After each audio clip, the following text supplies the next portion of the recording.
समझता हूँ कि यार इस पार्टी के पीछे ये तो एक इनॉग्रेशन हो गया, ये रोड के हवाले से भी देख लिया। वाकई पार्टी पे बात कर लेता हूँ। मुझे इनकी पार्टी बहुत ऑर्गेनाइज लगती है, बहुत एक मतलब ऐसा लगता है कि एक एक छोटी छोटी बारीक बारीक चीज़ों का इंतज़ाम, और जितने भी कारकुन हैं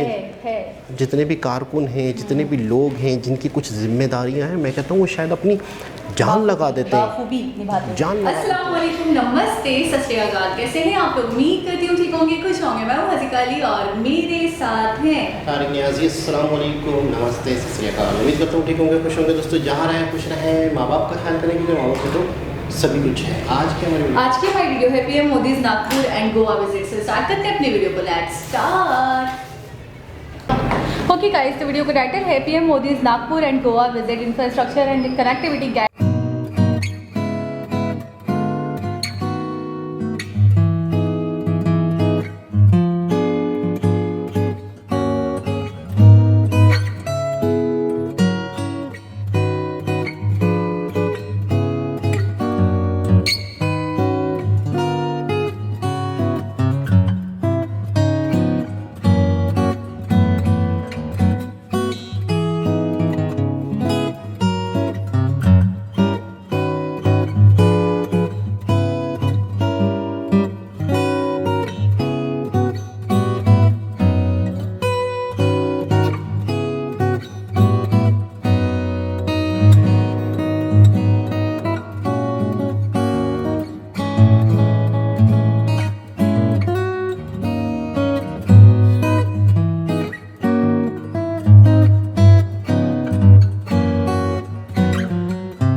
महामार्ग से नागपुर और मुंबई के बीच दूरी तो कम होगी ही, ये महाराष्ट्र के 24 जिलों को आधुनिक कनेक्टिविटी से जोड़ रहा है।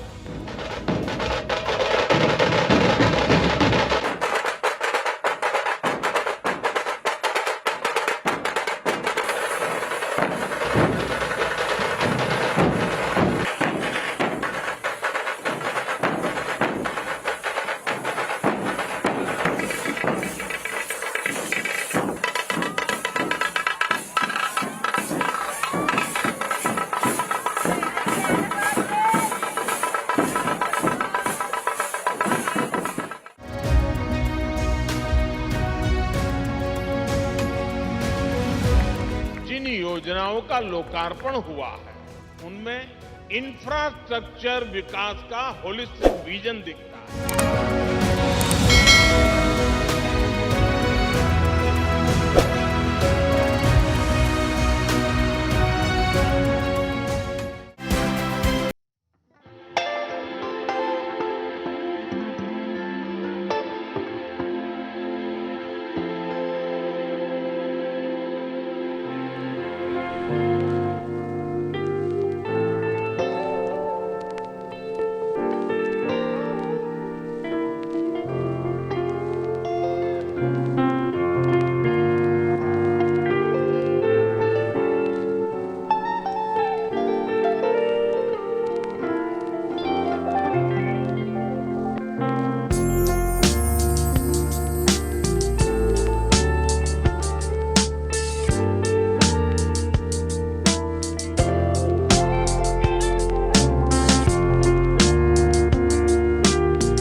जी जनाब, बहुत ही ज़बरदस्त। अभी हमने वीडियो देखी थी कुछ दिन पहले, एक आध दिन पहले, तो इसी तरह का मतलब है कि डिटेल थी पूरी मुंबई वही नागपुर।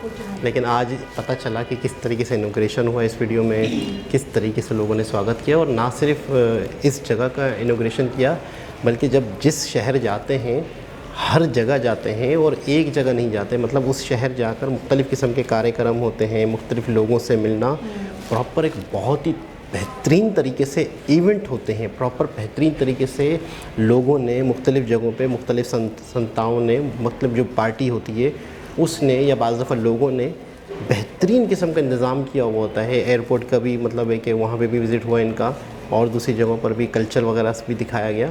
दो जगह मुझे लगा गए हैं, एक तो इनॉग्रेशन के लिए, दूसरा गोवा भी गए, एक हॉल पूरा था आयोविदा के लिए। वहाँ पर लोगों के साथ भी इनका इंटरेक्शन हुआ होगा, काफ़ी बड़ी पब्लिक थी, काफ़ी बड़ी तादाद थी।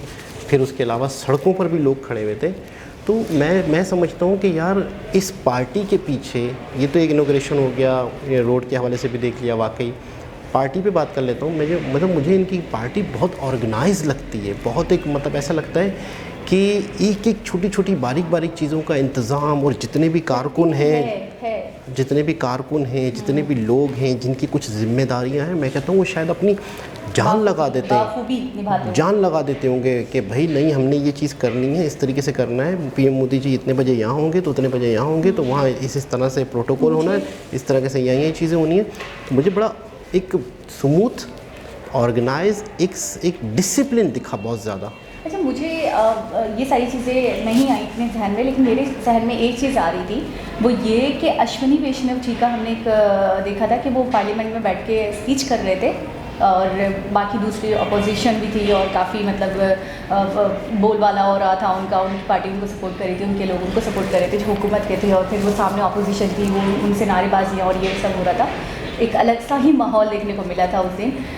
तो उस दिन उन्होंने एक बात ये कही थी कि जिस पे अपोजिशन बहुत ज़्यादा उछल भी गई थी और वो बिल्कुल आउट ऑफ कंट्रोल हो रहे थे, लेकिन वो कहकर निकल गए। उन्होंने ये कहा कि 2014 में सिर्फ और सिर्फ गवर्नमेंट नहीं बदली थी, बल्कि सोच भी बदली थी। तो वाकई यही देखने को मिलता है हमें कि 2014 से आज हम 2022 में बैठे हैं और मोदी जी की हुकूमत ही है, और उन्हीं के छत्तर छाया में कह सकते हैं कि ये सारा काम हो रहा है। बेशक और लीडर्स भी बहुत ऑनेस्ट हैं, टीम वर्क को हम अगर इग्नोर करें तो वो गलत होगा। बाकी मतलब है कि सबका ही एक हिस्सा होता है, योगदान है। लेकिन मैं वही कहती हूँ ना, हमेशा ये कहती हूँ कि आपका लीडर मजबूत हो ना, आपका लीडरशिप अच्छा हो ना, तो फिर आप अपने मुल्क को कहाँ से कहाँ पहुँचा सकते हो, वो आप एक्सपेक्ट भी नहीं कर सकते हो। मतलब ऐसे एडवांटेज हो सकते हैं आपकी आवाम को, आपके प्रोजेक्ट से, आपकी चीज़ों से। बस एक प्लानिंग चाहिए और आपका मुखलिस होना बहुत ज़रूरी है अपने कंट्री से। जैसे हमारे यहाँ इमरान खान को लेकर ये बात कही जाती है कि वो बड़े मुखलिस थे, तो फिर जब उनसे पूछा जाता था कि आप क्यों नहीं कर पाए, आप क्यों नहीं आगे बढ़ा पाए, आपने क्यों नहीं प्रोग्रेस करी पाकिस्तान की, तो वो आगे से जवाब देते हुए ये कहते थे कि मेरे हाथ पाँव बने हुए थे, यानी मैं प्रेशर में था, मुझे दूसरे रहनुमा काम नहीं करने देते थे, मुझे दूसरे मिनिस्टर्स प्रेशर में रखते थे कि तुमने ऐसा किया तो ऐसा हो जाएगा, इसके नताइज ये होंगे, इसका रिजल्ट बहुत भयंकर होगा, तो तुम ऐसा ना करो। तो इसलिए मैं पीछे हट जाता था और डर जाता था। तो यहाँ पे सिर्फ मोदी जी को नहीं कह रही मैं, उनके जो दूसरे नेता हैं, उनके जो दूसरे मंत्री हैं, जो उनके एक तरीके से हाथ के नीचे काम करते हैं, एस शंकर की बात कर लेते हैं, नितिन जी की बात कर लेते हैं, अश्विनी जी की बात कर लेते हैं, इतने सारे मंत्री हैं, लेकिन सारे के सारे आप कभी भी उनकी कोई स्पीच देखेंगे, उनकी कोई बातचीत देखेंगे, उनकी कोई स्टेटमेंट देते हुए देखेंगे, आप यकीन करें लाजमी देखेंगे जो भी फैसले किए, जो भी सोचा है, उनकी सोच, उनका फैसला हमेशा सही था, हमेशा सही साबित हुआ है, और वो हमेशा आवाम के लिए और मुल्क के लिए सोचते हैं। तो ये मुझे अपने आप में बहुत बड़ी बात लगती है कि सोच वाकई बदली है। सोच एक ऐसी सोच आई है जो गुलामी से बिल्कुल आज़ाद है, जो वाकई इंडिया को आगे ले जाना चाहती है, जो इंडिया को सुपर पावर बनाना चाहती है, जो इंडिया को इंडिपेंडेंट करना चाहती है, जो इंडिया को डेवलप्ड कंट्रीज़ की लिस्ट में लाना चाहती है। एक ऐसी सोच आई है। अच्छा, ये जो सोच है या ये जो एक विल पावर है या अपने ऊपर कॉन्फिडेंस है पूरी इंडिया की कौम को, और आज करके भी दिखाया, ये मुझे लगता है, या मतलब हकीकत भी है कि ये चंद दिनों की, महीनों की बात नहीं होती, ये बहुत टाइम लगता है। वक्त के साथ साथ इस तरह की मोटिवेशन, इस तरह की मतलब बातें कि यार हमने ये करके दिखाना है। बेशक आज बुरे दिन है, आज परेशानी के दिन है, लेकिन वक्त के साथ साथ आहिस्ता आहिस्ता बीजेपी भी आज की जमात नहीं है, काफ़ी टाइम से, तो बहुत टाइम लगता है इन चीज़ों में। आज एक बच्चा अपने देश को, इंडिया का अपने देश को वाकई देख रहा है डेवलप होते हुए, तरक्की करते हुए, और बाकायदा बहुत सारी चीज़ों में प्रोग्रेस आ रही है। मैं कहता हूँ कि यूट्यूबर ख़ुद अपनी वीडियोस में जय हिंद के नारे लगा रहे हों, मेरा प्यारा भारत कह रहे हों, तो मतलब एक दिशा दे दी गई ना, एक वे दे दिया गया, एक रास्ता दे दिया गया। अभी इत्तफाक हुआ था कि जब हम रिएक्शन देते हैं या वीडियोस देखते हैं तो हमारे पास सजेस्ट में भी उसी तरह की वीडियो आती रहती हैं।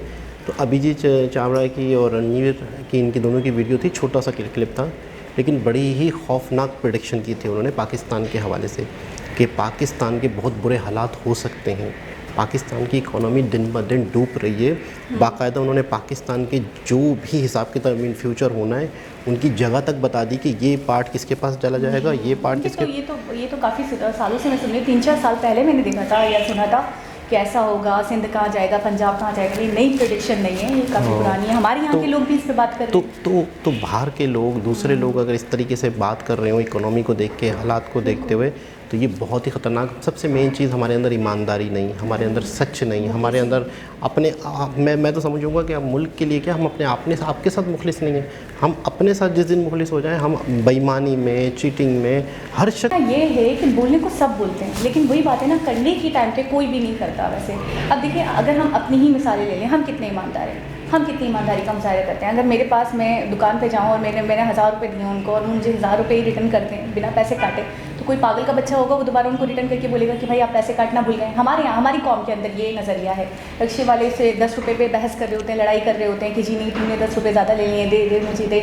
मजमा लग जाता है जी, बाद में पता चलता है वो 5 रुपये और 10 रुपये के ऊपर वो अपना बेशकीमती घंटों ज़ाया कर रहा है, वो लड़ रहा है, मजमा लगा दिया है, उसको अपनी एनर्जी ज़ाया कर रहा है, अपना पोटेंशियल ज़ाया कर रहा है। अभी भाई वो एनर्जी, वो पोटेंशियल, वो जो तुम दिमाग यहाँ पे लड़ाई में लगा रहे हो, वो 10 रुपये, कितने 10 रुपये तुम कमा लो अगर कहीं और लगाओ। अच्छा, गोवा जब गए, मैं एक चीज़ और भी कहूँगी मोदी जी के हवाले से, मैंने हमेशा देखा है इतनी पब्लिक, इतनी जनता, महिलाएं स्पेशली मैं देखती हूँ लाजमी होती हैं, लाजमी इनका स्वागत हो रहा होता है बड़े अच्छे तरीके से, पुरजोश तरीके से। अच्छा, कभी कभी ऐसा होता है एक नेता एक दफ़ा आ गया, ठीक है भाई चलो इंसान ने कर लिया। अब 2014 से आए मैं सत्ता में मोदी जी, तो चलो एक दफ़ा हो गया, 2 दफ़ा हो गया, लेकिन मैं देखती हूँ वही जोश, वही वलवला बरकरार है। यानी दिलों में ऐसे राज करते हैं मोदी जी कि शायद डेली भी आ जाए, तो डेली इतनी आवाम सड़कों पे आ जाए और 4-4, 5-5 घंटे वेट करते हैं कि कब उनका काफ़िला गुजरेगा। तो ये मोहब्बत है, और ये मोहब्बत सिर्फ़ और सिर्फ कोई शक्ल से या कोई पर्सनैलिटी से नहीं होती, ये होती है कामों से, कर्मों से। अच्छा, आग जैसे लगा दिए ना डेवलप कंट्रीज़ के लिए, आत्मनिर्भर के लिए, मैं ये कहूँगी एक चिंगारी जो लगाता है ना इंसान, वही चिंगारी बहुत अहम होती है। कितने पहल कौन करता है, पहला कदम कौन उठाता है, पहली सोच कौन लेकर आता है। जैसे भगत सिंह के बारे में हम अक्सर सुनते हैं, वीडियोस में भी हमने देखा कि आज़ादी की पहली चिंगारी उन्होंने मतलब बर्पा की, उसके बाद फिर लीडर्स आए और फिर हुआ। तो इसी तरीके से मुझे लगता है मोदी जी वो हैं, वो शख्स हैं जिन्होंने ये चिंगारी लगाई और उसके बाद ये आग बनी, और इस तरीके से इंडिया इतना इंडिपेंडेंट हो पाया, इतना आत्मनिर्भर हो पाया। इससे पहले ये सोच किसी की नहीं। योगा के हवाले से बता रहे थे कि योगा को आज पूरी दुनिया ने अपना लिया है, पूरी दुनिया इससे फ़ायदा उठा रही है, पूरी दुनिया को इसकी अहमियत पता चली है। अगर ये योगा इंडिया ही में रहता और अगर इसका प्रचार नहीं होता या इसकी प्रमोशन नहीं होती या इसको पूरी दुनिया के आगे पेश नहीं किया गया होता, ऐसा योगा तो एक चीज़ है, मुझे ऐसा लगता है कई ऐसे वेद हैं, कई ऐसे श्लोक हैं, कई ऐसी जड़ी बूटियाँ हैं, कई ऐसे इलाज हैं, कई ऐसी परंपराएं हैं, मैं कहता हूँ कई ऐसी चीज़ें होंगी जो अभी तक विदेश तक, दूसरी दुनिया तक गई नहीं है। लेकिन एक योगा ऐसी चीज़ है जिसको वाकई पूरी दुनिया इस पर हैरान है और वाकई इसके फ़ायदों से फ़ायदा उठा रही है, और जो नहीं उठा रहे वो नहीं उठा रहे। तो एक बहुत ज़बरदस्त वीडियो, बहुत ही मतलब है कि एक बहुत बड़ा कदम, बहुत बड़ी अचीवमेंट, मुंबई से नागपुर और गोवा का भी विजिट। तो दोबारा किसी और सबसे मुलाकात होगी, जब तक के लिए अल्लाह हाफ़िज़।